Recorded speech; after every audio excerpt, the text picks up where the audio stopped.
बड़ी खबरों से अपडेट रहने के लिए हमारा चैनल सब्सक्राइब करें और नोटिफिकेशन के लिए बेल आइकन दबाना न भूलें। प्रदेश में होने जा रहे यूथ चुनाव को लेकर अब एक नया विवाद सामने आ गया है। जगदलपुर के कांग्रेस समर्थित नेता ने चुनाव को रुकवाने के लिए अनिश्चितकालीन भूख हड़ताल पर बैठ गए हैं। अपने दिल्ली वाले नेताओं को चेतावनी देते हुए कार्यकर्ताओं ने कहा है कि अगर 2023 विधानसभा के पहले यूथ चुनाव होता है तो गुटबाजी साफ दिखने लगेगी और 2008 और 2013 की तरह प्रदेश में कांग्रेस की स्थिति पुनः खराब हो जाएगी।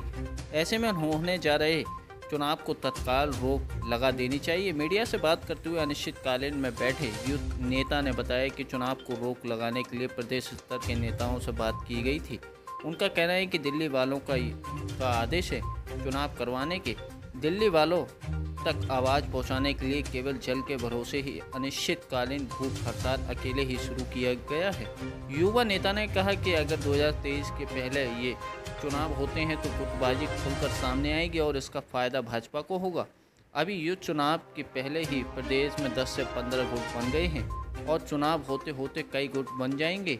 वर्ष 2023 में यही गुटबाजी कांग्रेस के लिए नुकसानदायक होगा।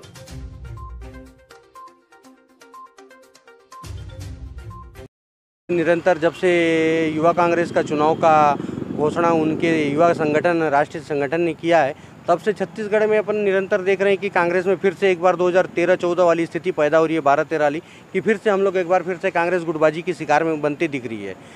2023 की आगामी विधानसभा को चुनाव को देखते हुए युवा कांग्रेस को इस वक्त ये चुनाव को स्थगित करते हुए कुछ समय के लिए टालना होगा या ये चुनाव को सर्वसम्मति से तय करना होगा, जैसा प्रदेश कांग्रेस कमेटी या यशस्वी मुख्यमंत्री के द्वारा दिया जाता है या युवाओं के द्वारा लिया गया सर्वसम्मति से या तो अध्यक्ष तय कर दिया जाए या तो चुनाव 2023 विधानसभा हमारे निर्णय के बाद हो। छत्तीसगढ़ 2023 विधानसभा को देखते हुए ये युवा कांग्रेस चुनाव के विरोध में हम बैठे हैं और भूख हड़ताल में बैठेंगे। श्रीनिवास जी से हमने निरंतर अनुरोध करा है, हमारे प्रदेश के मुखिया से हम निरंतर अनुरोध करते हैं, लेकिन प्रदेश वाले बोलते हैं कि दिल्ली वाले हैं और दिल्ली वाले कुछ सुनते नहीं हैं। इसलिए दिल्ली वाले को सुनाने के लिए चुनाव के खिलाफ हम यहाँ बैठे हुए हैं और जब तक दिल्ली वाले सुनकर इस चुनाव को 2023 के बाद तक नहीं टालेंगे तब तक मेरा ये अकेले का आमरण अनशन भूख हड़ताल जारी रहेगा। मैं सिर्फ जल के भरोसे यहाँ उनके आदेश उनके इस इंतजार में बैठे रहूँगा कि वे इस चुनाव को 2023 तक स्थगित करेंगे विधानसभा तक।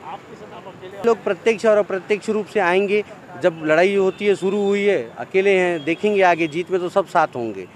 अब जीतूं या हारूं ये लड़ाई तो अब मेरी है और मेरे को सिर्फ एक ही चीज़ है, कांग्रेस की लड़ाई है। ये कांग्रेसियों के लिए नहीं, ना ही किसी संगठन, ना युवा कांग्रेस, ना NSUI किसी संगठन की लड़ाई नहीं है। ये व्यक्तिगत चुनाव हो जाने से फ़र्क ये पड़ेगा कि युवा कांग्रेसी आपस में जो एक दूसरे के खिलाफ आज खड़े हैं, ये कल एक दूसरे के खिलाफ जाते जाते भाजपा के गुट में चले जाते हैं और हर बार हम लोग 2016, 17, 13, 14 तक हम लोग देखते हुए आए हैं कि निरंतर कांग्रेस अगर सत्ता से दूर रही है तो कहीं ना कहीं युवा कांग्रेस का चुनावों का खामियाजा उसको हमेशा भुगतना पड़ा है। ये चाहे अजीत जोगी जी का समय रहा हो, चाहे स्वर्गीय महेंद्र कर्मा जी का